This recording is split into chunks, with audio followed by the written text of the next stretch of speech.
perintah berkorban ini digabung, digandeng dengan perintah sholat, berarti kadar perintah ini kekuatannya sama-sama wajib. Ini menurut pendapat yang mengatakan korban itu hukumnya wajib. Mergo ayat Quran jelas, fasholli li rabbika wanhar. Sholat hukumnya apa? Wajib. Maka korban hukumnya juga menurut ini, menurut pendapat yang pakai itu. Nah, yang menguatkan lagi, binatang yang dijadikan korban itu harus memenuhi beberapa persyaratan. Nah, biasanya kalau dituntut harus memenuhi beberapa persyaratan itu wajib. Nek sunnah gak patek ono syarat-syarate, gak patek ono syarat-syarate lek sunnah. Tapi kalau dituntut untuk memenuhi beberapa persyaratan itu biasanya wajib. Lah untuk binatang korban ini harus memenuhi beberapa persyaratan. Di antaranya, satu, binatangnya ndak boleh buta. Bahasa Inggrisnya the paicek gitu. Ndak boleh buta. Yang kedua, binatangnya ndak boleh sakit. Tiga, assalamualaikum warahmatullahi wabarakatuh. Bismillahirrahmanirrahim.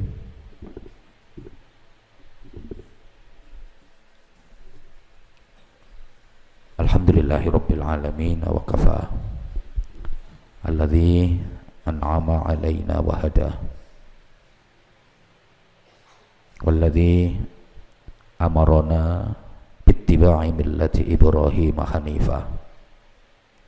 Allahumma salli wa sallim wa barik ala nabiyil mustafa sayyidina wa maulana Muhammadin al-mujtaba wal muqtafa wa ala alihi wa ashabihi ahli sidqi wal wafa. Subhanaka la ilma lana illa ma 'allamtana innaka antal alimul hakim. Rabbi shrah li sadri wa yassir li amri wahlul 'uqdatam min lisani yafqahu qawli waj'al li waziran min ahli. Rabbana iftah bainana wa baina qaumina bil haqqi wa anta khairul fatihin. Amma ba'd. Para kiai, para alim, para sesepuh, segenap pengurus yayasan, majelis asatid, asatidah yang saya hormati, anak-anakku, santri putra dan santri putri, Abah mau menyampaikan beberapa hal. Pertama, di hari yang sangat mulia ini, bahkan hari ini disebut sebagai hari raya besar, lebih besar daripada Idul Fitri. Apa udah sering sampaikan, kalau Idul Fitri itu hari raya kecil, yang hari raya besar adalah Idul Adha. Karena Idul Fitri itu cuma satu hari, tanggal 1 Syawal. Idul Adha 4 hari, 10, 11, 12, 13 Dzulhijjah. Idul Fitri hari raya kecil, soalnya cuma membayar zakat fitrah. Kalau Idul Adha hari raya besar, nyembelih sapi. Tuh, ini hari sangat mulia. Kemarin ada 2 hari mulia, Tarwiyah dan Arafah. Kita dianjurkan untuk membersihkan hati, kita diperintahkan untuk menyambung silaturahim, kita diperintahkan untuk saling memaafkan. Kalau kesalahan kepada Allah SWT sudah kita ikhtiari, istighfar, taubat, melakukan amal-amal kebaikan, termasuk kemarin kita menjalankan puasa, ngaji dan sebagainya. Tapi dosa dan kesalahan antar sesama harus minta maaf dan dimaafkan. Oleh karena itu, di hari yang sangat mulia ini, Abah bersama keluarga, Ibu, Gus Bima, dan semua keluarga dalam, dengan tulus dengan segala kerendahan hati mohon maaf yang sebesar-besarnya kepada kalian semua. Bukan mungkin ya, pasti selama kalian ikut Abah di sini banyak sekali kekhilafan, kesalahan dari Abah, Ibu, dari Gus Bima, baik ucapan, perilaku, perbuatan, atau apa saja yang kira-kira melukai hati sampean, yang kira-kira tidak mengenakkan perasaan sampean. Jadi Abah, Ibu, Gus Bima, dan seluruh keluarga dalam ya, mohon maaf kepada sampean semua. Atau mungkin dalam menyediakan fasilitas kurang sesuai harapan, kurang sesuai keinginan sampean, dalam merawat, mendidik, mengasuh, memberikan taklim dan tarbiyah, memberikan pendidikan akhlak atau apa saja yang kurang pas, kurang standar, dengan segala kerendahan hati Abah mewakili keluarga mohon maaf yang sebesar-besarnya. Kerso nggih? Kerso nggih? Demikian pula tanpa diminta, kalau sampeyan semua ada kesalahan, kekhilafan kepada Abah, kepada keluarga, tanpa diminta, kami dengan ikhlas pasti memaafkan segala bentuk kekhilafan dan kesalahan dari sampeyan semua. Sehingga nanti karena kita di dalam pondok pesantren ya, insya Allah semuanya diparingi aman, okay? Sambil nunggu pelaksanaan penyembelihan binatang kurban, karena nanti pelaksanaannya agak siang dikit anak-anak ya, tim penyembelih, tim penggorok, tim pengetet-etet, dan tim penyajal-nyajal siapnya agak siang dikit. Alhamdulillah untuk tahun ini kita akan menyembelih 9 ekor sapi ditambah 9 kambing plus 8 kambing. Alhamdulillah, dan apa juga mengucapkan terima kasih kepada orang-orang yang telah mengamanahkan penyembelian binatang kurban ke pesantren kita. Mudah-mudahan manfaah, maslahah, barokah fi dini wa dunya wal akhirah.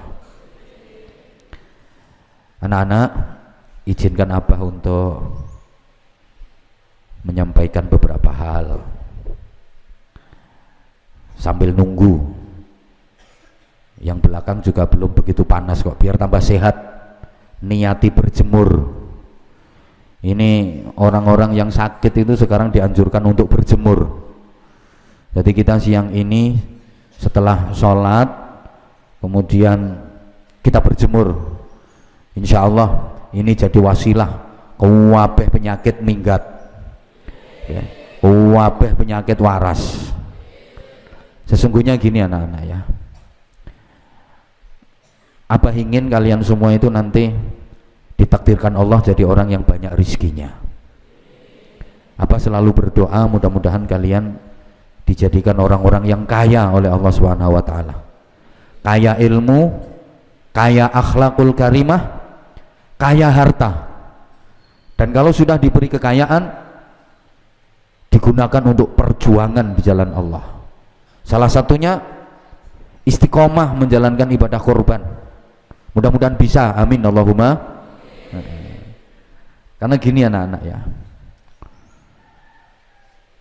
di hari yang sangat mulia ini, orang yang paling tentrem dan bahagia hidupnya itu cuma orang yang dekat hubungannya dengan Allah. Orang yang selamat, yang tentrem, yang bahagia itu hanya orang yang dekat dengan Allah. Salah satu sarana agar bisa dekat kepada Allah itu melalui ibadah kurban. Sehingga kurban itu dari segi bahasa, koruba itu artinya dekat. Ya, hasuna yahsunu husnan, koruba yakrubu kurban. Itu artinya dekat. Karena memang ibadah kurban ini sarana yang paling efektif untuk bisa dekat kepada Allah Subhanahu wa taala. Maka boleh dikatakan di hari ini orang yang paling dekat hubungannya dengan Allah adalah orang yang melaksanakan ibadah kurban. Allahumma sholli ala Muhammad. Ya. Apa juga berdoa mudah-mudahan tahun depan para ustadz ustadzah diberikan kelonggaran rizki dan bisa berkorban semuanya, makin dekat kepada Allah Subhanahu wa taala. Ini salah satu hikmah dan fadilah dari ibadah kurban. Nah, kurban itu hukumnya ada yang mengatakan wajib. Dasarnya apa? Ya ayat Quran yang kalian semua hafal, bismillahirrahmanirrahim, inna a'tainakal kautsar. Sesungguhnya kami Allah telah memberikan kepadamu nikmat yang sangat banyak. Oleh karena itu, menyikapi nikmat pemberian Allah yang sangat banyak itu, apa yang harus kamu lakukan? Fasholli li rabbika wanhar. Maka sholatlah karena Tuhanmu dan berkorbanlah. Perintah berkorban ini digandeng sama perintah sholat, pakai huruf athof wawu pula, bukan fasholli li rabbika tsummanhar, bukan, nggak pakai summa tapi pakai wawu. Jadi antara fasholli dengan wanhar ini satu kesatuan. Fasholli maka sholatlah kamu, li rabbika karena Tuhanmu, wanhar dan berkorbanlah kamu. Artinya apa? Yang sholat harus berkorban, yang berkorban harus sholat. Seakan-akan seperti itu.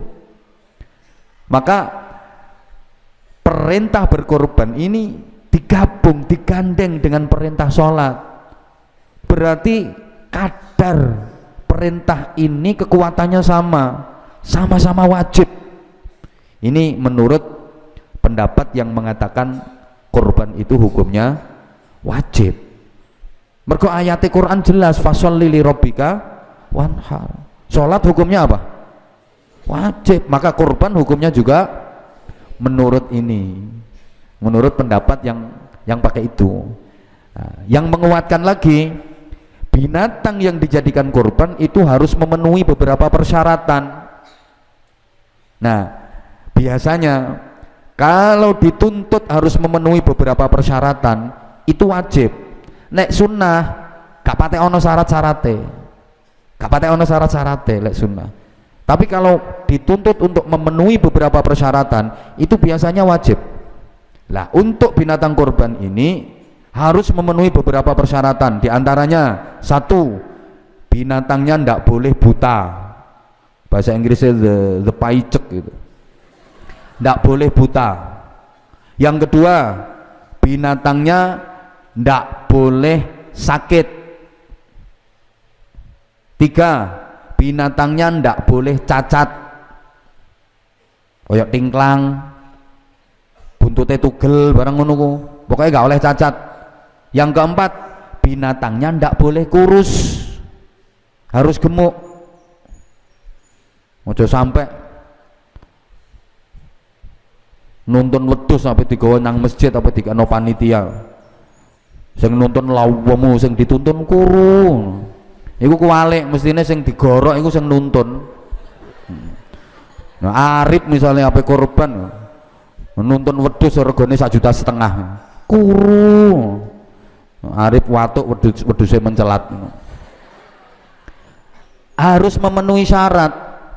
Nah, biasanya kalau dituntut harus memenuhi syarat itu hukumnya wajib. Nah, cuma menurut jumhur ulama, mayoritas ulama, kurban itu hukumnya sunnah muakkadah, sunnah yang sangat dikokohkan.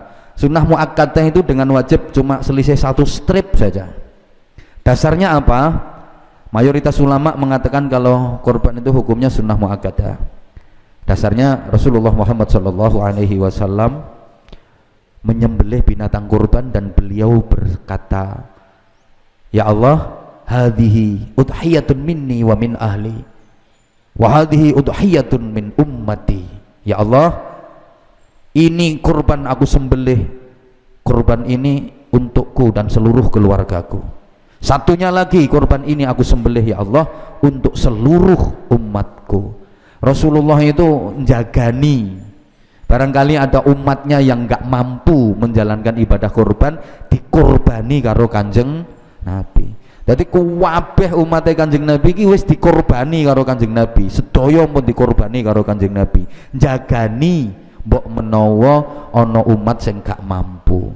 Kanjeng Nabi sayangi karo umatnya. Masya Allah. Tapi iki aja mbok gawe alasan, wis dikurbani Kanjeng Nabi ora usah kurban. Ilmune Pak Dul. Wis dikurbani karo Kanjeng Nabi ora usah korban, ya aja. Enggak begitu. Paham ya? Paham ya?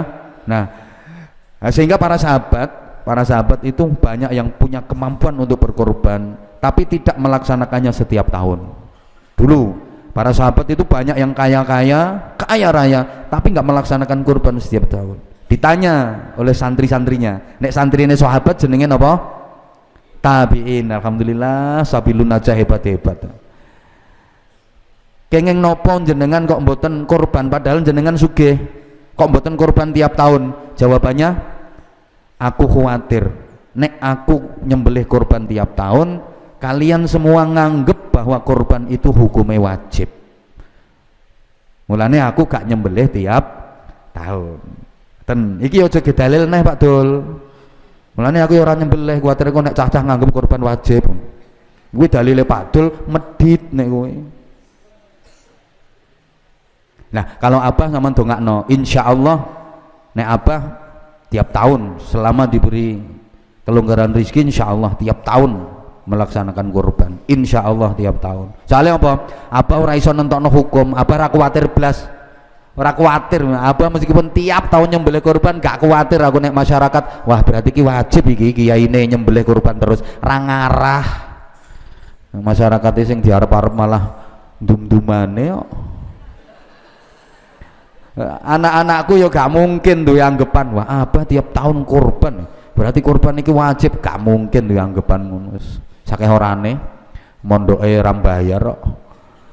Allahumma sholli ala Muhammad. Paham gak? Nah, yang sampai kepada Allah bukan darahnya, bukan dagingnya, tapi apanya? Ketakwaannya. Ya walaupun ada riwayat gini anak-anak, begitu binatang itu disembelih, sebelum darahnya menetes ke bumi, itu sudah sampai dan diterima oleh Allah Subhanahu wa Ta'ala.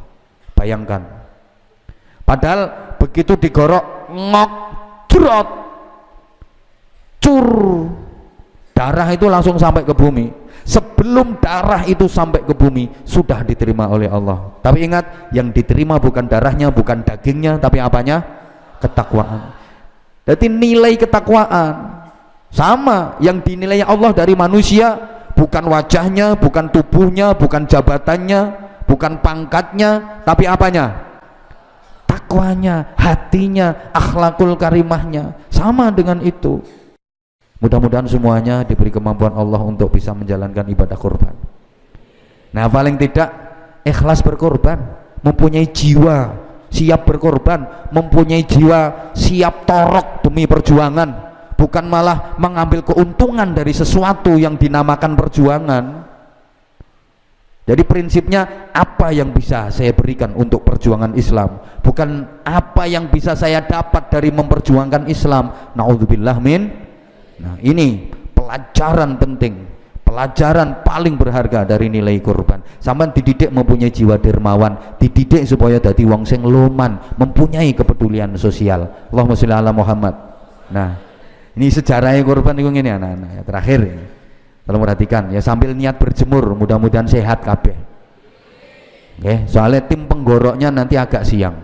Habis ini mohon dengan segala hormat Ustadz dan Ustadzah untuk pinarak saantawis di dalam, Ustadz dan Ustadzahnya, atau Pak dan ibunya ya. Ntar ya. Gini, asal muasal ceritanya yang sebagian telah Abah sampaikan di khutbah tadi, itu dari kekasih Allah yang bernama Ibrahim alaihi salam, yang dijuluki Abul Anbiya, bapaknya para nabi. Bahkan Nabi Ibrahim itu dijuluki bapak tauhid. Bapak apa? Nabi Ibrahim itu dijuluki bapak tauhid. Seluruh nabi yang 124.000 itu, yang dijadikan Allah sebagai uswatun hasanah cuma 2. Satu Rasulullah Muhammad SAW, yang kedua Nabi Ibrahim. Saking hebatnya, dari 124.000 nabi yang dijadikan uswatun hasanah bagi kita 2 itu. Saking hebatnya Nabi Ibrahim. Ibrahim itu dijuluki bapak tauhid. Karena apa? Semua yang dilakukan oleh Nabi Ibrahim untuk Allah dan karena Allah. Jadi inna sholati wa nusuki wa mahyaya wa mamati lillahi rabbil alamin. Itu semua betul-betul sudah bisa dipraktekkan oleh Nabi Ibrahim. Sholatku, seluruh ibadahku, mahdoh maupun muamalah, ritual maupun sosial, hidupku, matiku, semua untuk Allah, karena Allah. Dan itu betul-betul bisa dipraktekkan oleh Nabi Ibrahim 100%. Maka ujian Nabi Ibrahim itu luar biasa. Ujiannya Nabi Ibrahim itu luar biasa. Dia harus berhadapan dengan ayahnya sendiri yang pembuat patung itu. Akhirnya beliau harus diusir dari rumah, berhadapan dengan raja penguasa yang zalim namanya Namrud. Ibrahim harus menjalani hukuman, dibakar hidup-hidup. Kemudian Nabi Ibrahim diuji lagi, diusir dari negaranya, diusir dari tanah kelahirannya, Babilonia. Tanah kelahiran Nabi Ibrahim itu Babilonia. Babilonia itu kalau sekarang masuk wilayah negara Irak. Ya main rontok pengalaman sama ya. Akhirnya Nabi Ibrahim bersama istrinya pergi ke Palestina, berdakwah di situ. Nggak ada sambutan, nggak ada yang mau menerima dakwahnya Nabi Ibrahim. Terus pergi lagi sampai ke Afrika, sampai ke Mesir. Di situ nggak diterima dengan baik pula. Bahkan oleh raja Mesir waktu itu, istrinya Nabi Ibrahim diminta. Ya, di situ ada aturan raja itu boleh minta istrinya orang. Akhirnya Nabi Ibrahim ngaku kalau ini Dewi Saroh ini bukan istrinya. Oh, ini bukan istri saya, ini adik saya. Agar tidak diminta oleh raja, diakui sebagai adiknya. Kemudian raja gini, ya gak apa-apa kalau memang itu adikmu, besok tak minta, tak nikah sama aku. Akhirnya sama Nabi Ibrahim, Siti Saroh ini telinganya ditindik, dilobangi. Nah, perempuan waktu itu yang telinganya dilobangi itu tanda bahwa dia amat, dia budak, bukan hurrah, bukan perempuan merdeka. Ingat, budak itu derajatnya lebih rendah daripada binatang. Kalau budak, wis gak dinilai blas. Jadi Nabi Ibrahim sampai punya trik, telinganya Siti Saroh ini dilobangi, dibolongi, biar dianggap budak. Dan kalau budak, raja nggak mungkin mau ngambil sebagai istri.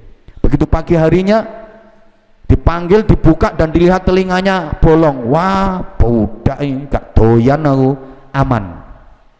Siti Saroh malu, perempuan mulia telinganya dilubangi kayak budak.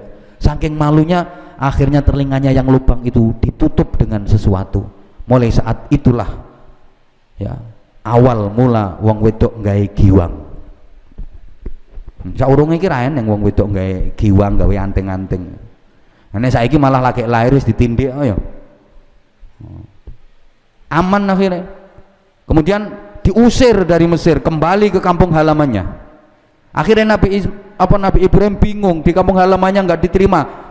Berangkat nenggone Palestina, sembunyi-sembunyi di situ. Lama-lama Nabi Ibrahim pengen punya keturunan, mikir, aku sudah tua, istriku sudah tua, tapi nggak punya anak, nggak punya keturunan. Siapa nanti yang meneruskan perjuangan? Mikir, susah, prihatin. sama Allah diperintahkan untuk menikah Siti Hajar. Ini akhirnya nikah sama Siti Hajar. Setelah nikah sama Siti Hajar, punya anak namanya Ismail. Ibrahim diperintah oleh Allah untuk menjalani ujian yang luar biasa. Ibrahim, kamu bersama istrimu dan anakmu berangkat sana ke selatan. Kemana ya Allah? Udah pokoknya jalan terus ke selatan, jangan berhenti sebelum tak perintah berhenti.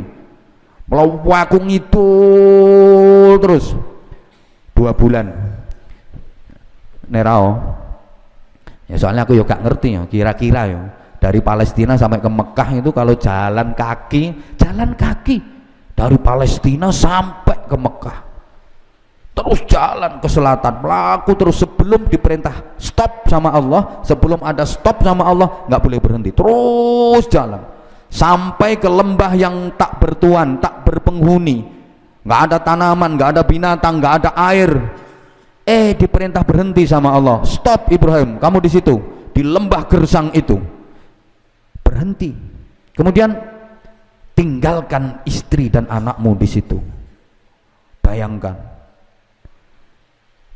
di lembah yang gersang, nggak ada air, nggak ada kehidupan, nggak ada tanaman buah-buahan, nggak ada binatang, nggak ada manusia.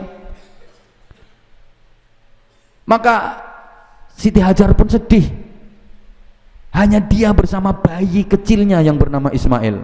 Bertanya kepada Nabi Ibrahim, wahai suamiku, my husband,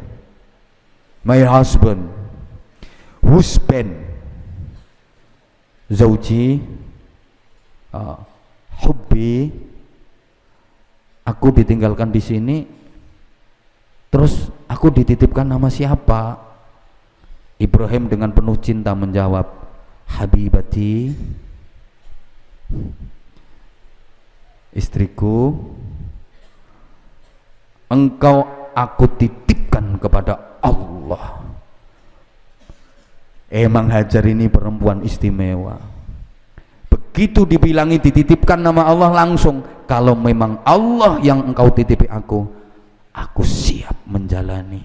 Ditinggal, hanya ditinggali air cara saiki sak bak cilik, hanya ditinggali sekantong air itu, wis gak ditinggali apa-apa. Ibrahim pulang ke Palestina, Hajar sama Ismail di situ sendirian menjalani kehidupan. Bayangkan seorang ibu dengan merawat anak kecil, gak ono pasar, gak ono buah-buahan, ujiannya luar biasa. Ringkes cerita, akhirnya terus muncul sumur Zam-Zam. Nggih, niku ceritane muncul sumur Zam-Zam niku lho. Nah, setelah ada sumur Zam-Zam, masyarakat akhirnya tahu, ada orang dagang lewat nyari air, wah di sini ada air yang luar biasa, kondo-kondo kancane, akhirnya rame, semua orang ngambil air dari situ, yang ngambil air di situ ngasih sesuatu ke Hajar, yang ngasih pakaian, ngasih kain, ngasih makanan, ngasih apa gitu, karena yang punya Hajar, yang punya air Zam-Zam itu. Jadi orang kalau ngambil air dari situ ngekei panganan, ngekei kain, ngekei duit, dan lama kelamaan banyak masyarakat yang bermukim di daerah sekitar situ. Selang beberapa tahun, udah lama nggak ketemu istri sama anaknya, Nabi Ibrahim kangen, mulai bayi sampai remaja. Akhirnya diperintah sama Allah, Ibrahim sekarang kamu pergi temui istri dan anakmu. Berangkatlah Nabi Ibrahim menuju tempat di mana beliau meninggalkan istri dan putra bayinya waktu dulu. Begitu sampai, subhanallah, Nabi Ibrahim kaget, ternyata daerah situ sudah subur makmur, ada sumber air yang luar biasa. Siti Hajar sehat, makin cantik, putranya yang bernama Ismail tumbuh menjadi pemuda yang ganteng, top gantengnya, cerdas ganteng, nurut, akhlaknya api, paket komplit. Ya kayak aku dulu waktu kecil.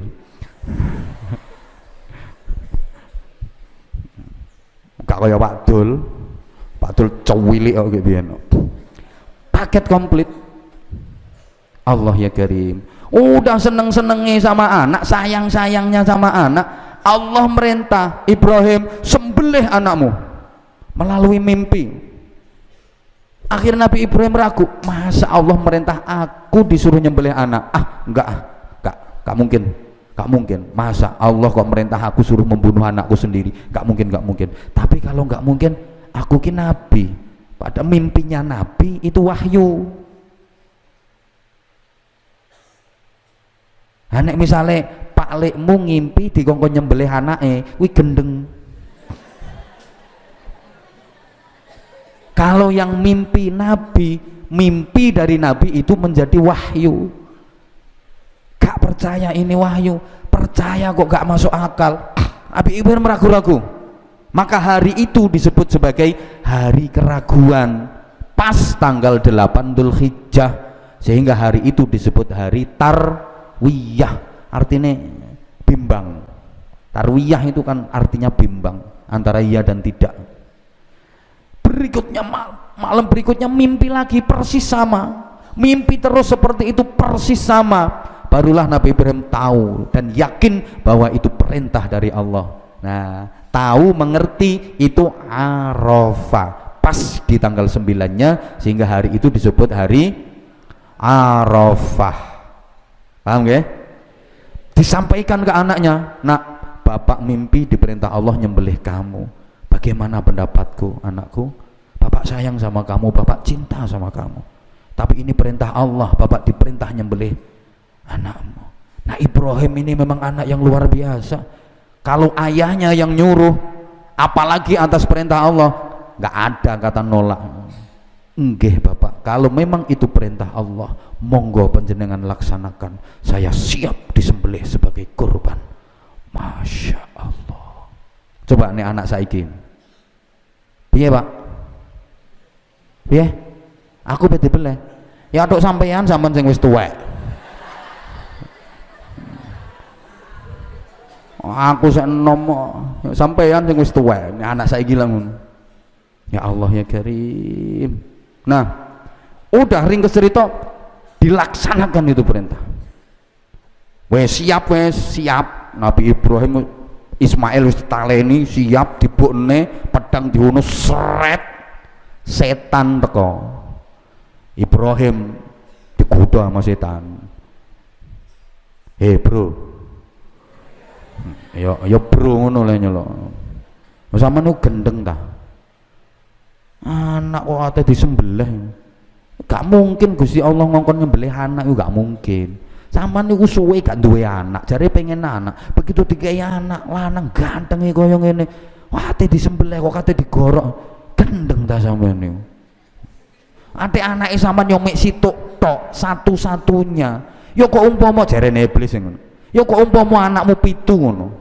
Iso jukuk situk sing paling oon, sing paling pekok, sing paling elek dhewe ngek ora apa-apa. Isih 6. Nah anak mek situk tok. Wah, Nabi Ibrahim langsung jukuk watu, minggat kon, gak minggat tak gasak ngono. Jukukno watu karo maca takbir, Allahu Akbar. Tahyas, dilempar batu 7 kali. Ya setannya terus kaing-kaing tuh. Wong iki Adam tak godho kenek, iki ra kenek. Nabi Adam kan kenek to digodho. Iki ra kenek. Ganti anake. Ismail dibisiki karo setan. Ismail dibisiki karo setan. Ya Allah ya Karim. Hai guys. Yo ganti nyeluk ning anake mosok bro pisan. Guys, bapakmu iku gendeng guys. Lho sampeyan kate digorok lho. Ora ono Gusti Allah ngongkon ngono iku gak ono. Padha-padha kaya atuk bapakmu terus sing digorok. Ojo gelem sampeyan. Ojo gelem. Sama dibujuki sampeyan niku. Gak mungkin Gusti Allah ngongkon anak kok dibeleh ngene. Ismail padha karo bapake, njukuk watu sikat iblis setan diantep bismillah Allahu Akbar wus gak minggat nyonyor kowe. Ayo njukuk watu diwacakno wa idza patastum jabarin. Gak minggat nyonyor, antemi watu ping 7 minggat ya kaing-kaing nah setane ganti iki bapak karo anak iki setel iki wis ganti ibuke ganti moro nang Siti Hajar. Halo mam, ini loh bojomu sak anakmu setel, elengno kamu cinta nggak sama suamimu? Ya, cinta banget.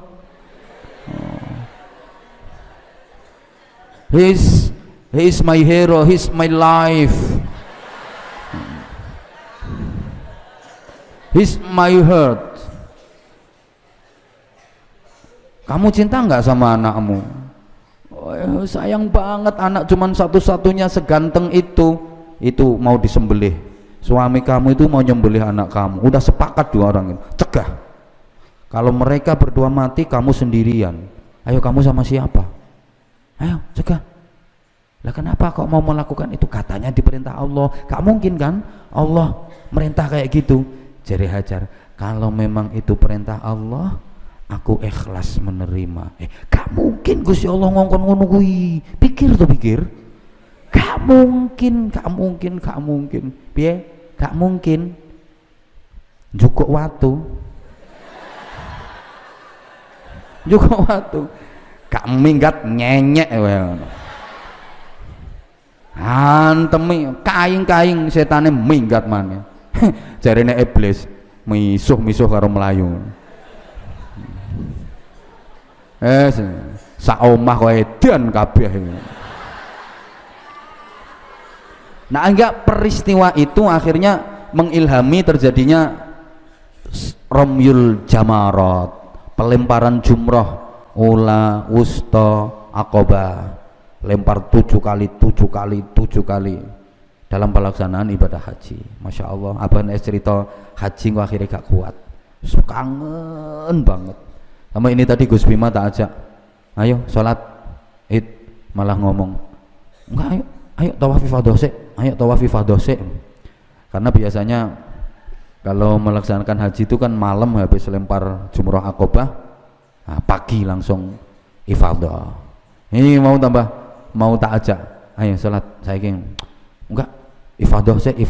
Ifadah apa? Ya ifadah wis bar mabit nang Musdalifah. Bareng jumrah Aqabah wis tambah tayang rasanya. Ini kalau Gus Bima iki muter video Masjidil Haram, Masjid Nabawi, aku ditutono. Bapak, wong wukuf wis gak kuat aku ndelok. Dengar suaranya imam Masjidil Haram, imam Masjid Nabawi, ndak kuat wis kangene pol-polan. Masyaallah. Tak dongakno kabeh ahli haji, ahli umrah. Insyaallah anak-anaknya apa sing manut insyaallah bisa. Nah, ini diantara beberapa peristiwa itu Allah akhirnya menyelamatkan Nabi Ismail. Begitu mau digorok, Jibril datang, eng. Tapi yang nggak ada eng-eng-engnya. Nah, ya pedang yang mau dihunjamkan itu ditangkap sama malaikat Jibril. Tak, ngene selamat. Iya, jangan gorok ini tak kei mbek. Akhirnya diganti embek dari surga. Sehingga akhirnya terselamatkan. Yang digorok kambing. Sampai sekarang syariat korban itu kalau untuk 1 orang kambing, kalau 7 orang boleh sapi, kerbau atau unta. Ya niku ya. Nek gak kuat kambing, cecek oleh orang. Ngawur. Ya kambing itu nek gak kuat yang ngenteni nek wis kuat. Ya memang ada beberapa riwayat yang mau dijadikan korban disembelih itu bukan Nabi Ismailnya, tapi Nabi Ishaknya. Ada beberapa riwayat. Kalau kalian ngertine kan pokoknya Nabi Ismail, soalnya ngajimu kurang, ngopimu kurang adoh, ya ngajimu kurang jero. Jadi ada perkhilafan. Ada yang mengatakan yang mau disembelih itu bukan Ismail tapi Ishak. Jadi bukan putra Ibrahim yang Ismail tapi Ishak. Mana yang benar? Ya padha bener sing dawuh ya wong alim, sing dawuh ya ulama, sing di pendapat yang ulama. Dan kalau Abah ditanya menurut Abah itu yang mana yang disembelih, yang Ibrahim atau yang Ishak? Kalau aku ya nggak mau tahu, mau Ibrahim mau Ishak, wong podo rasidone ya. Lah ya toh? Mau Ibrahim mau Ismail mau Ishak, wong sama-sama nggak jadi disembelih. Gitu? Nah, intinya itu perintah pelaksanaan ibadah kurban. Dah alhamdulillah ini apa? Mohon maaf kok dianggap iki ngaji kesuwen dan lain sebagainya, karena memang sampai sekarang tim penggoroknya juga belum datang. Jadi Abah minta maaf sambil Abah ngasih pengertian ke kalian semua, biar setidaknya kalian punya sedikit wawasan dan pengetahuan. Anak-anak tolong habis ini kita musafahah. Habis ini kita musafahah, mohon bapak-bapak, para ustadz untuk berdiri di sini bareng saya, bareng Gus Bima. Anak-anak antri yang tertib, anak-anak antri yang tertib, kita musafahah. Demikian pula yang mbak-mbak musafahah sama ibu sama ustazah yang berkesempatan derek rawuh, monggo mempersiapkan diri dan ngajenge dalem, kersane tambah barokah, kersane ngelunturno dosa-dosa.